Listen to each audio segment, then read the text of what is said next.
रसिकों की संगति मिल जाए तो समझ लेना चाहिए हमारा अंतिम जन्म है। यदि समझ ठीक हो जाए और रसिकों की संगति पर महत्व बुद्धि हो जाए तो समझ लेना चाहिए अब हमारा आखिरी जन्म है। सत्संगति संस्कृति कर अंता, गोस्वामी तुलसीदास जी कह रहे हैं, बड़े भाग पाई सत्संगा तो बिना ही प्रयास हो ही भवभंगा। यदि सत्संग मिल गया तो संस्कृति चक्र आवागमन का अंत है, इसीलिए संत का संग मिल गया। रसिकन की सत्संगति दीजिए सुनिबो रस भरी बानी, क्योंकि उनकी रस भरी बाणी सुनने से हमारा जो मलिन मन है वो स्वाभाविक निर्मल होने लगता है, साधना में नवीन उत्साह आने लगता है। जहां हमारी गलती होती वहां हमको चुभते हैं सत्संग के वचन, जलन पैदा करते हैं, बार बार हृदय को जलाते हैं, तो हमारी गलतियां भस्म हो जाती हैं। गलतियों का अपराध का जो पाप का दंड मिलना था वो सब नष्ट हो जाता है और पुनः गलती होने की संभावना नहीं रह जाती। ऐसा प्रायश्चित होता है सत्संग सुनने से। कुंजन को नित डोली बो दीजे, दीजो भोर बुहारी, मिलबे की ही माही चटपटी, दीती ही ये अति भारी। प्रियाजू, ऐसी कृपा कर दो कि हमारा देहाभिमान गलित हो जाए। रोज मैं सोहनी लेकर के सार्वजनिक स्थलों पर सोहनी लगाऊं, सार्वजनिक, जहां हमारा सेवा का भाव देह भाव को गलित करता है। परिक्रमा मार्ग है जहां बहुत से लोग एकत्रित होते हैं, जहां बहुत से लोग आ जा रहे हैं, वहां की सफाई, ये बहुत बड़ी सेवा धाम की है सोहनी सेवा। पर वो देहाभिमान ऐसे लाभ को नहीं लेने देता। एक आदमी करोड़ों रुपए का दान करे और एक आदमी जहां से सब लोग निकलते हैं, बैठते हैं, उठते हैं, ऐसी जगह सोहनी लगा दे, उसकी समानता नहीं कर सकता सोहनी लगाने वाले की समानता, क्योंकि उसके अंदर कहीं ना कहीं रहेगा कि मैं 1 करोड़ दान किया। लेकिन जो सोहनी लगा रहा है उसको रोना आएगा, दैन्यता आएगी, रज उड़ेगी, उसके शरीर में लगेगी, सारे पाप नष्ट होंगे। ये रज ब्रह्मेश्वर आदि शुद्ध रूप पदारविंद की है, प्रियाजू की रज है, चरण रज। ये आपके हृदय को प्रेम प्रकाशित करने में बिल्कुल निर्मल कर देगी, योग्य बना देगी। अगर धाम आए हो तो कहीं भी 4 हाथ सोहनी जरूर लगा दो, तुम्हारा सौभाग्य होगा। यहां गंदगी मत फैलाओ, ये प्रियाजू का महल है, यहां जो भूल चूक से गंदगी फैला देते हैं उसको साफ कर दो, बड़ी कृपा होगी आपके ऊपर, बड़ी कृपा होगी यदि ऐसा आप करेंगे। पर वो देहाभिमान नहीं करने देता, धूल लग जाएगी। जो तुम्हारी कर्मों की धूल चटाने के लिए तैयार है, उसको मिटाने के लिए ये ब्रज धूल है। जैसी भट्ट धूल धूसर तन ये आशा और धार। बड़े वो महान भाग्यशाली हैं जिन्होंने ब्रजरज के द्वारा समस्त कर्म बंधनों को छिन्न भिन्न कर दिया है। ये जल्दी समझ में नहीं आएगा, ब्रजरज लगाने की हिम्मत नहीं पड़ेगी पापात्मा को। देखते हैं कि अगर ऐसे हुआ भी तो ऐसे ब्रजरज लेकर ऐसे लौटने की, लगाने की, ये बहुत महापुरुषों के गूढ़ वचन है। रज का जरूर सेवन कीजिए, बहुत प्रार्थना, ये अमूल्य। समस्त ब्रह्मांडों में कहीं भी ब्रजरज की समानता करने वाली, कहीं की रज की महिमा नहीं कही गई, ब्रजरज की महिमा वर्णन की गई। स्वयं श्री भगवान 1 वर्ष तक शास्त्रों वचनों का रूप धारण करके संपूर्ण ब्रज 84 कोष की रज का स्वाद लिया। जब ब्रह्मा जी ने अपहरण किया तब भगवान ही स्वयं बछड़े बने। ये रज बहुत अपार करुणामयी है, सोहनी लगाने से स्वाभाविक ही रज का अभिषेक हो जाता है। और प्रिया जो देखती कि मेरे महल की टहल कर रहा है, बहुत कृपा होगी। संपूर्ण वृंदावन, संपूर्ण ब्रज हमारे प्रभु का निज घर है, निज घर है। कहीं भी सोहनी लगा रहे हो तो प्रभु के घर में लगा रहे हो। अम्बरीश जी और दुर्वासा जी, अगर साधना में देखा जाए तो दुर्वासा की समानता कदापि त्रिभुवन में कोई बिरला ही कर सकता है। अम्बरीश जी की तो बात ही जाने दो। अगर साधन पक्ष में देखो तो दुर्वासा जी, और समर्पण पक्ष में देखो तो अम्बरीश जी। अपने हाथ से सोहनी लगाते हैं, अपने हाथ से पोछा लगाते हैं, चक्रवर्ती सम्राट होते हुए भी, तो सुदर्शन चक्र उनकी रक्षा में है और उनको पता भी नहीं।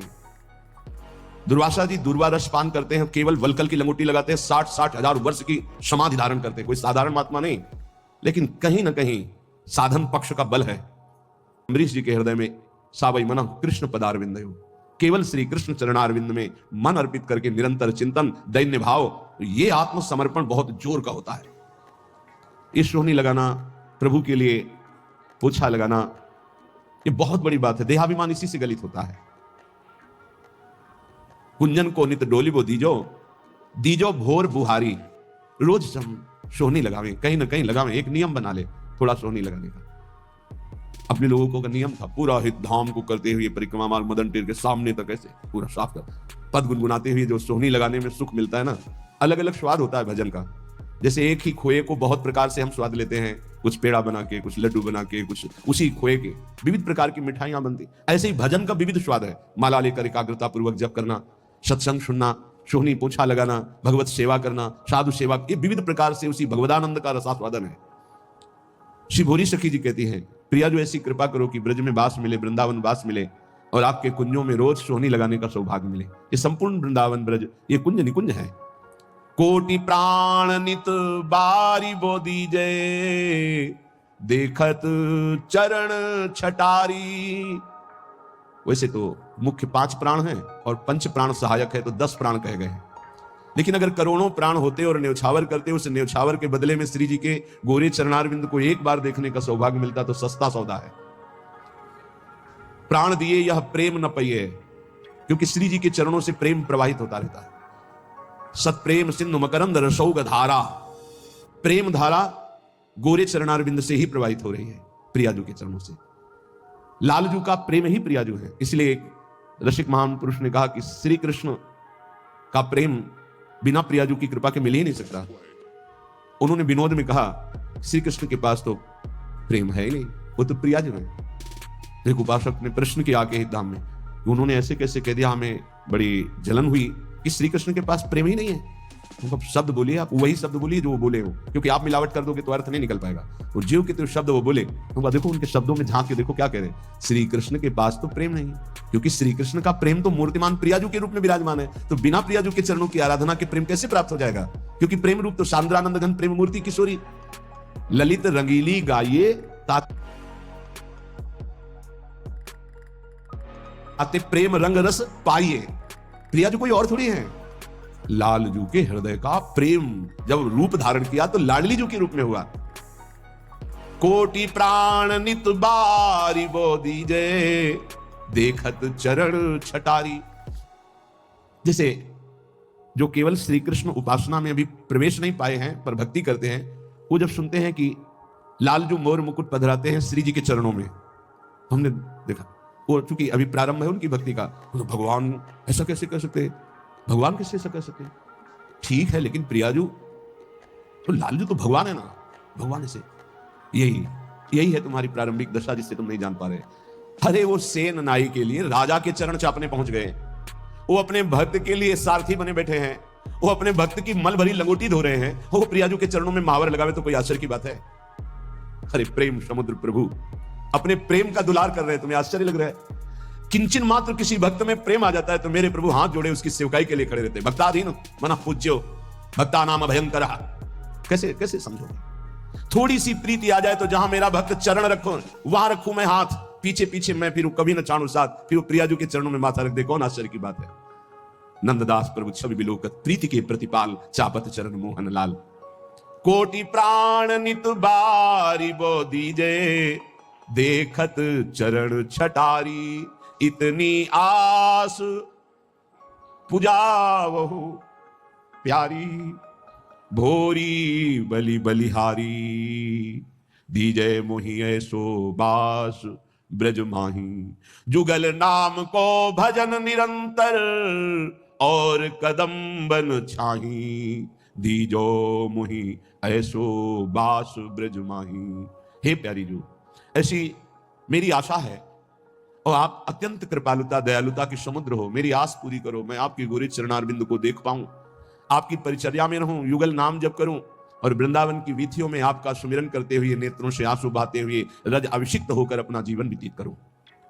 श्रीपाद प्रबोधानंद जी महाराज कह रहे हैं, भाई बहुत भोग लिया है, बहुत जन्म भोग लिए हैं, एक बार मेरी प्रार्थना मान लो तो आज तक तुम्हें जो शांति और विश्राम नहीं मिला वो मिल जाएगा। भ्रातर भोगा सुभुक्ता का इह न भवता नापि संसार मध्य। ए भाई, तुम्हें पता नहीं कि तुमने क्या क्या भोगा है, बहुत कुछ भोग लिया है, सब भोग लिए हैं। काकभूषुंडी जी को भगवत प्रसाद से शास्त्रों जन्म की स्मृति है।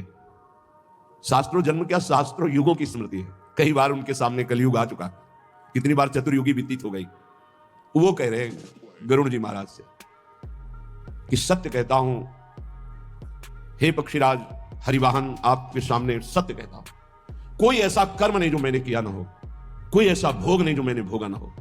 लेकिन आज मुझे जो भगवान की स्मृति में सुख मिल रहा है वो किसी में सुख नहीं मिला। सब कुछ करके देख, वो अनेक जन्मों की स्मृति से सब देख रहे हैं। सकल कर्म कर थके गोसाई, सुखी न भयो आज की। आज जो मैं भगवान श्री राम की पावन चर्चा करता हूं, उनका नाम जप करता हूं, उनके ध्यान में मगन रहता हूं, इससे बड़ा सुख मुझे किसी भी साधन में, किसी भी भोग में, किसी भी कर्म में नहीं मिला। श्रीपाद कह रहे भ्रातर भोगा सुभक्ता, खूब भोग भोग लिए, तुम्हें याद नहीं है। जैसे कई बार हमने स्मृति दिलाई कि 9 महीने मां के गर्भ में इसी जन्म में रहे, कुछ याद है? 1% भी याद है तुम्हें? ज्यादा समय नहीं हुआ, कोई 50 वर्ष, कोई 40 वर्ष, कोई 30 वर्ष, 25 वर्ष, ऐसे सब बैठे हो। आप विचार करके देखो कि ज्यादा लंबा समय नहीं गया, इसी जन्म की बात है। कि आपको याद है कि मां के गर्भ में तुमने क्या दुख भोगा? 100 में 1% याद है? नहीं याद है। फिर पीछे जन्म की क्या जानोगे? ना भवता ना पे संसार मध्य, इस जगत में ना तुम कभी सुखी हुए हो, ना सुखी हो पाओगे यदि भजन नहीं करोगे। देखो, जब बच्चापन तो सिखाया जाता है खूब बढ़िया पढ़ो लिखो, धन कमाओ, ऐसे योग्य बनो, बढ़िया है। कभी अध्यात्म नहीं सिखाया, कभी नाम जप नहीं सिखाया, कभी ये बैठ के नहीं सिखाया कि बड़ों का आदर कैसे किया जाता है, कभी ये नहीं सिखाया कि मनुष्य जीवन का लक्ष्य क्या है। अब वो पढ़ाई लिखाई में गए, व्यसन सीख गए, व्यभिचार सीख गए, अच्छी नौकरियां पाई, पैसे हैं। माँ, पेट में दर्द हो रहा है। पहली बार है ना सुना? पैसे हैं, और फिर घर में आकर के उन बूढ़े माता पिता को जो चलने लायक नहीं है, दरवाजा बंद करके वैसी दुर्दशा करते, मारते हैं, पूछो मत। जब ये दृश्य देखने को मिलते हैं ना, तब लगता है भगवान कृपा करो इन माता पिता को जो अपने बच्चों को शिक्षा नहीं दे रहे हैं। ये धर्म किसे कहते हैं? तुम समझते हो ये धन कमाने लायक बन जाएंगे तो तुम्हें सुखी करेंगे?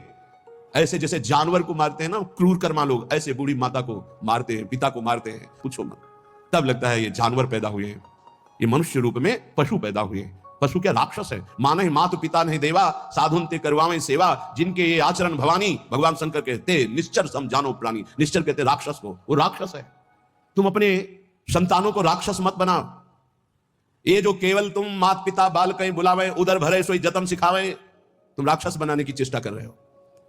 बहुत सज्जन बेटा एक आया था अभी 2-4 दिन के अंतर्गत, एकांतिक, उसने कहा मेरी माँ कहती कि तुम्हारा मोबाइल तोड़ देंगे यदि तुमने सत्संग सुना। मेरा बाप कहता है कि तुमको हमारी कसम है यदि वृंदावन गए।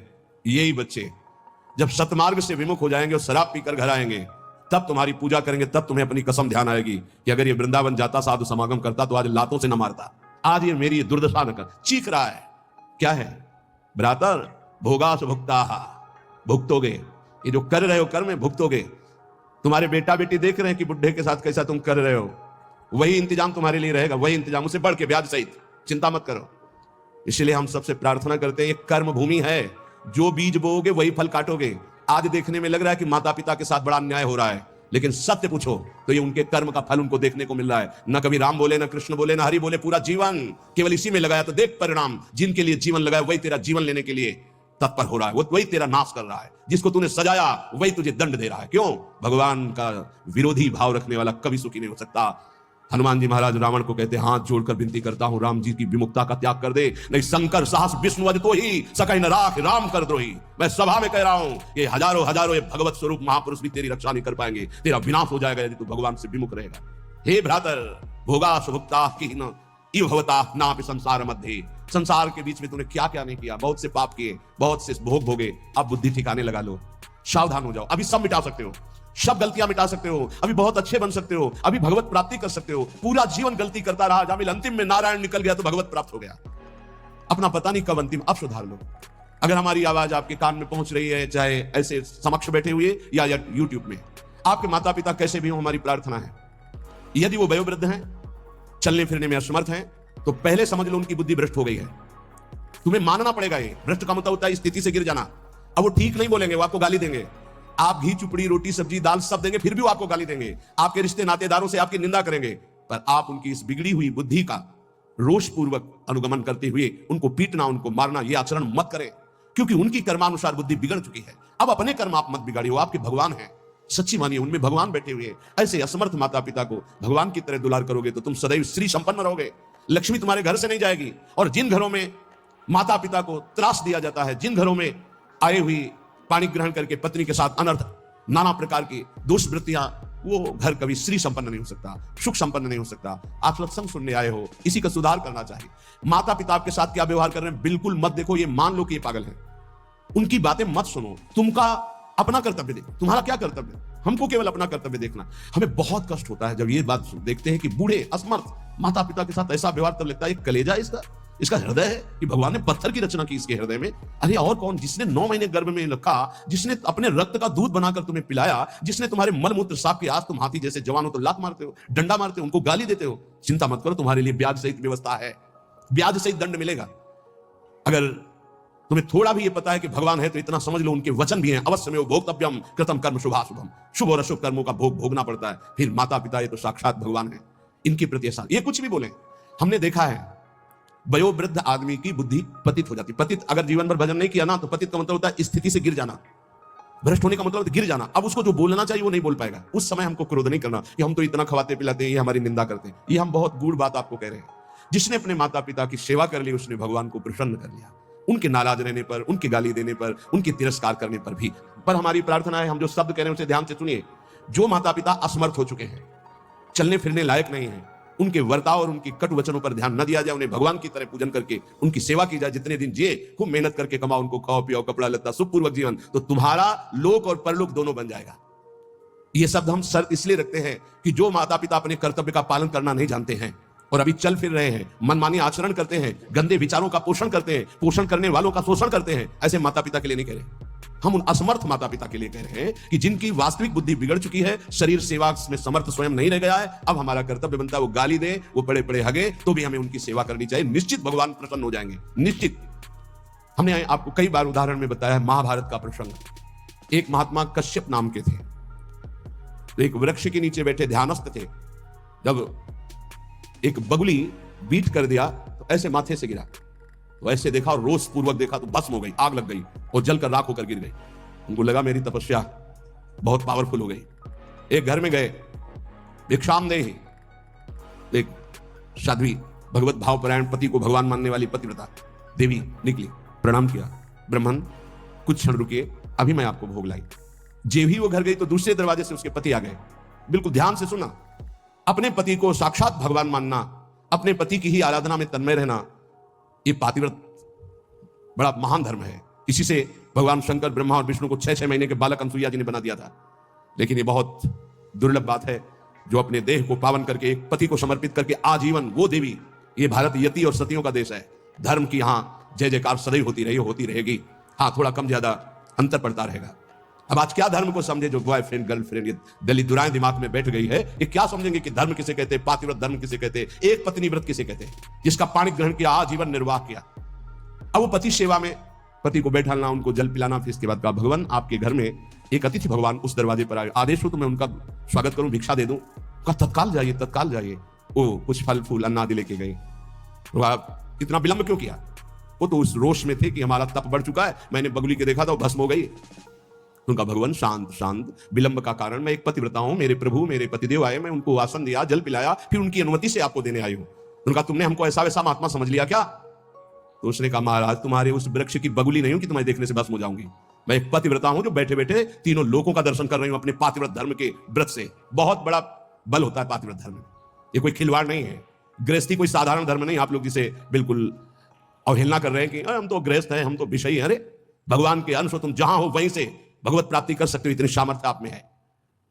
अब तो होश उड़ गए उनके कि ये बात तो केवल मैं ही जानता था कि बगुली को देखने से भस्म हुई, दूसरा कोई नहीं। तो हाथ जोड़ा और कहा देवी तुम्हें कैसे पता है? तो उन्होंने कहा इतना ही नहीं पता, मुझे सब कुछ पता है आपका, मुझे पूर्व जन्म का भी पता है आपका। मैं अपने पति की सेवा के प्रभाव से त्रिकालज्ञ भी हो चुकी हूं।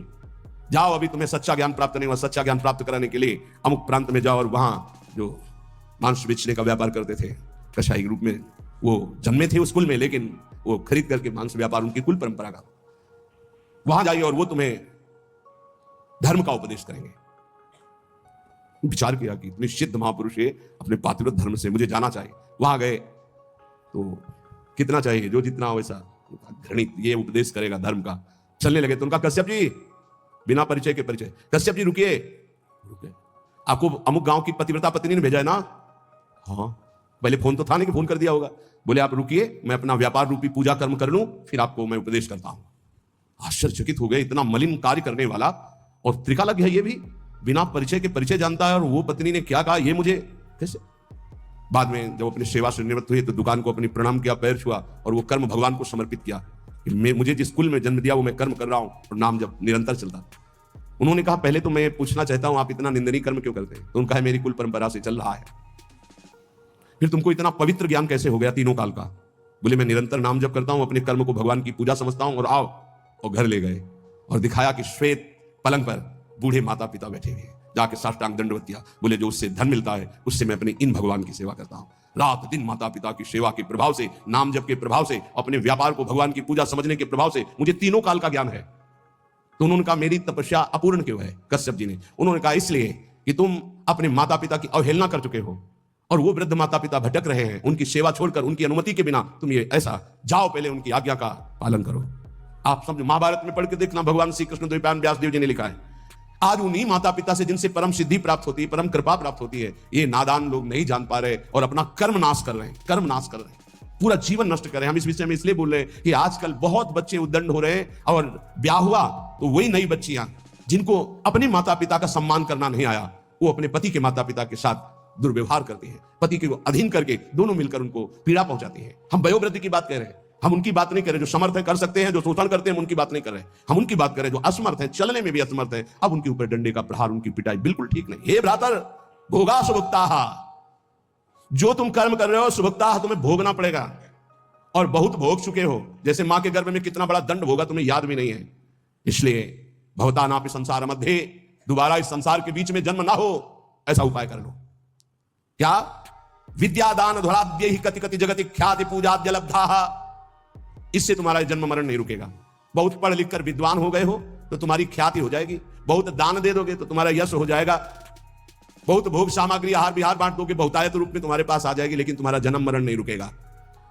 जन्म मरण रुकेगा अद्याहारे यादृच्छिक उर्गुणवानप्य हो समृतात्मा श्रीमद वृंदावनेस्मिन् सतत मट सखे सर्वतो मुक्त संगाहा।